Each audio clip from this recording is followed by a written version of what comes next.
Alam mo, basa mo rito sa latest incident, no? Ang framing ng mga lumabas na balita sa Western media rito ay latest flare-up, diba, ng violence gamit ang water cannon. Pero how would you characterize this incident sa Scarborough Shoal? Alam mo, yung nangyari dyan, hindi naman bago, no? Kasi last month, binomba rin ng water cannon twice yung nag-deliver ng supply sa BRP Sierra Madre. Kaya lang this time, masyadong karapal ang ginawa, no? Kasi kung ang motibo lamang ng China itaboy yung ating mga vessels, no? Kasi ayaw nilang palapitin sa Baho de Masinloc, nakita nyo sa video na nilalive ng mga reporter dun sa scene, no? Ang pinupunterya yung mga equipment ng ating Coast Guard, yung radar at radio communication. Abay, gusto nila sirain yung barko, di ba? Hindi lang to pagkataboy, kundi talagang meron silang intensyon na manira at siguro di naman kaya palubugin yan, pero talagang sobra-sobra na itong ginagawa ng China sa atin, no? Palagay ko reaction nila doon sa, una, number one, may barikatan. Number two, kasi yung Pilipinas ipinapatupad na yung 2016 arbitral ruling ng International Tribunal, no? Kasi ang sinasabi dating Pangulong Duterte, isang basura lang to, isang papel na dapat itapon sa basura. At sinasabi nga ni Harry Roque na hindi naman pwedeng ma-enforce to. Wala namang pulis na mag-enforce, no? Walang sheriff. Kasi sa local court natin, pagka na-demanda ka, tatalo ka, pwedeng ma-enforce ng sheriff yan, no? Bawiin yung mga ari-arian mo. Pero sa international court, wala pong sheriff, walang pulis, no, na gagawa niyan. Pero ang enforcement pwedeng i-enforce nung nanalo dun sa ruling. Ngayon, kung tayo ay malakas, tulad ng China o ng Estados Unidos, kaya nating i-enforce yan. Ang problema lang, tayo ay mahina at maliit, hindi natin ma-enforce yan. Pero sa papanong paraan, pwedeng i-enforce natin yung ruling. Itong ginagawa ng Pilipinas ngayon na pagkapatrolya doon sa West Philippine Sea, no? At doon sa pagbibigay ng tulong sa ating mga isda, yan po ay isang way to implement yung ruling ng ginawa ng International Tribunal. Kasi si Pangulong Duterte, noong panahon niya, ay nang magpatrolya ang Navy at ang Coast Guard sa labas ng ating 12 nautical mile territorial water. Huwag niyo kayo pumunta dyan sa Baho de Masinloc. Dyan sa Ayungin, huwag kayo pumunta dahil talo tayo dyan at nasa China na yan, no? Pero mali po yun. Kasi we can enforce yung ruling by patrolling and by delivering supplies doon sa ating mga mangingisda. At yung ating mangingisda ay dapat natin huwag niyong pigilan na pumunta dyan at mangisda sila. Yan po ay isang way to enforce. At alam mo, yung China ngayon medyo nahihirapan na dahil sinasabi nga ng isang Chinese scholar na yung arbitral ruling ay merong negative effect sa China, no? Dahil nakikita ng China na ini-enforce na ng Pilipinas yung ruling na matagal na hindi in-enforce dahil sa kay Pangulong Duterte. Okay. O sige, maganda. Hinahanap ko yung pangalan ng Chinese scholar. Na-encounter ko siya kahapon eh. Ito siya si Wu Shikun. Tama ba? Wu Shikun. Yan. Okay. Yeah. Teka, masama na tingin sa atin ni Honorable Secretary Ronald Llamas eh. Parang ang thought bubble niya, inisto-istorbo niya ako rito sa importanteng international event ko. Naka-quote pa ako. Tapos una mong tatanungin yung Manny Mogato. Ayan, basang-basang yan eh. Ayan. Sige. Take it away. Mali naman yung basa mo sa thought bubble ko.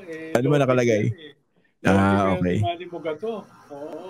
Para masama tingin eh. Masama tingin kanina tayo. O baka sa akin lang galit, no? Mainitin ang ulo niyan eh. Hindi pa nakaihi. Okay, go. Ayan. Do you agree? Ano basa niyo dito sa latest incident na ito? Mukha bang mukhang ganun din. Well, una ay Bureau of Fisheries and Aquatic Resources. hindi ito nagre-resupply sa BRP Sierra Madre.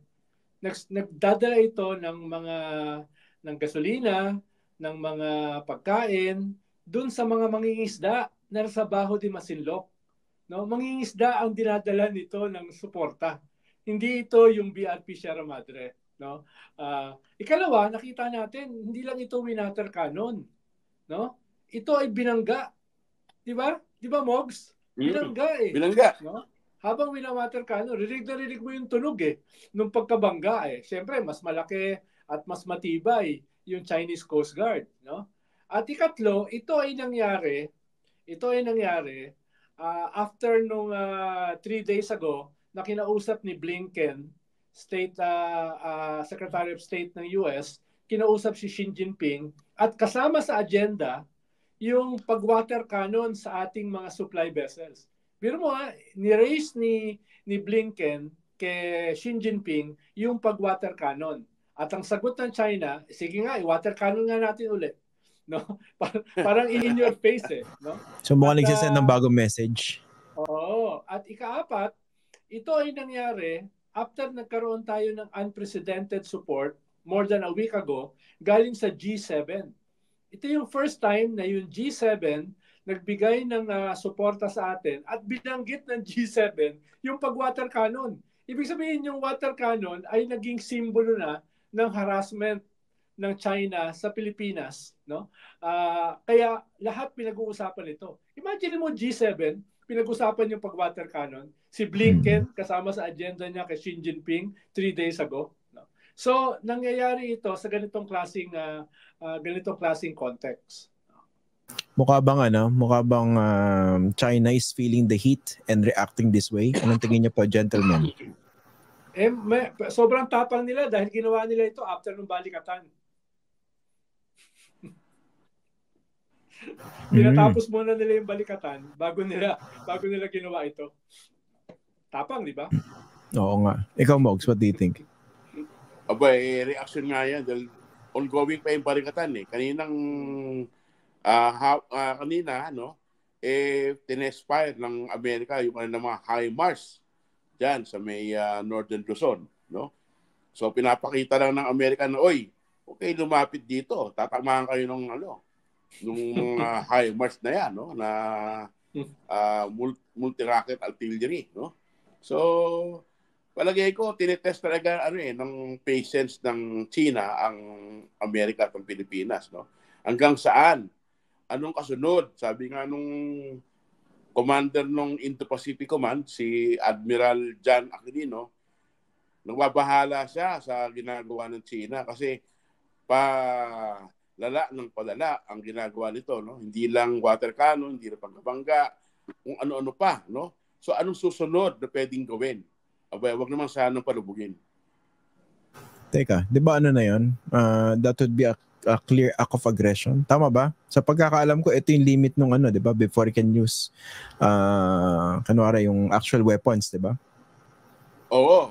Kaya lang sinabi naman ng Amerika na wag lang mamatay ang isang Pilipino sa water cannon na yan at pwede nang ma-invoke yung Mutual Defense. Yung 1951 Mutual Defense Treaty. So, ganun din ba yan, ang pagtingin doon, Secretary Llamas? Ayan ang taas ang respeto natin. Kung that would be considered an armed attack? Diba yun ang wording ng MDT? Armed attack. Pero hindi naman ibig sabihin na armed attack yung water cannon, pero kung sakaling may mamatay na Pilipino, considered armed attack na yan. Yung high-pressured water cannon, para na rin armas yun eh. Pag tinamaan si Christian nun, tanggal ang ulo niyan eh. No? Kaya pwede na ko iba example bakit ako. Tubig yun, no? Hindi yun armas, no? Yung high pressured water cannon, no? Parang yung laser yan eh. Hindi naman ilaw lang yung mga high-tech na laser eh. Nakakabulag yun eh. Kung nagustuhan niyo po itong video na ito, paki-like at share na lang po para mas marami pang makakita at makapanood. Kung gusto niyo po makibalita, follow niyo na rin po ako sa aking mga social media accounts na nakasulat po sa screen. Pwede rin po kayo magpadala ng super thanks, super like, super chat at super sticker sa YouTube, saka Facebook stars po. Alam niyo po, malayo po mararating ito para makagawa pa po kami ng mas maraming video na makatutulong po sa pagpapakalat ng tamang impormasyon para sa bawat Pilipino. kada like, subscribe, follow at share ay pagsuporta po sa tunay na independent journalism sa bansa. Maraming salamat po.